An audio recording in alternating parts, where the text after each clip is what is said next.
Nepal keeps leading by example on how to topple a corrupt government because this is our corrupt government officials having to flee their homes via a small platform dangling from a helicopter because 2 days after the police killed what is now being reported over 30 people during the largest protest in Nepal's recent history, where their Gen Z are protesting the corrupt government, a government where less than 20 years after they toppled the monarchy formed a two-party system, and recently those two parties merged into one large corrupt party with zero opposition, controlling everything from the government to the media. So the people of Nepal burned down all the government buildings, including the parliament building, their homes like the prime minister's house. They even chased their government officials like their finance minister down the river while throwing things at them, including members of the police that they chased into the river as well. I mean, they even burnt down the Hilton because allegedly it was built with dirty money, which made the politicians resign and literally flee. And they did all of this without even taking anyone else's life. And originally there were reports that the prime minister's wife was in the house when the house burned down. However, and it was actually the protesters that found her inside, saved her life, took her to the hospital where she is currently recovering. Because in reality, these people were even helping the wives of other ministers, who this woman was actually abandoned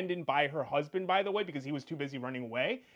They didn't harm her, they actually helped her get to a hospital. And because the toppling of the government was reactionary, as in that it wasn't planned ahead that they were going to, but it was in reaction to the fact that the police were taking their lives, rioters and looters saw an opportunity and joined in, and they were actually the ones that set a lot of the fires. And I did see a bunch of videos of people that were way older than Gen Z that were breaking into abandoned police stations, stealing guns and ammo, and the night that the parliament burned down, it did get a little dark in Nepal. But the next morning, the Nepali people, and I'm not talking about a couple, I'm talking about hordes of people, like the majority of people came out and they started to rebuild Nepal. No, I'm talking like people literally came out and started to rebuild Nepal. And that includes the Gen Z protesters tracking down and finding everyone who stole and looted stuff and publicly forcing them to go return it to the businesses that they stole it from. Like, the people of Nepal protested peacefully. They effectively created damage without doing harm. Then they're fixing and repairing everything that was broken and then holding their own people accountable for their crimes. Rest of the world, I need everyone to take note.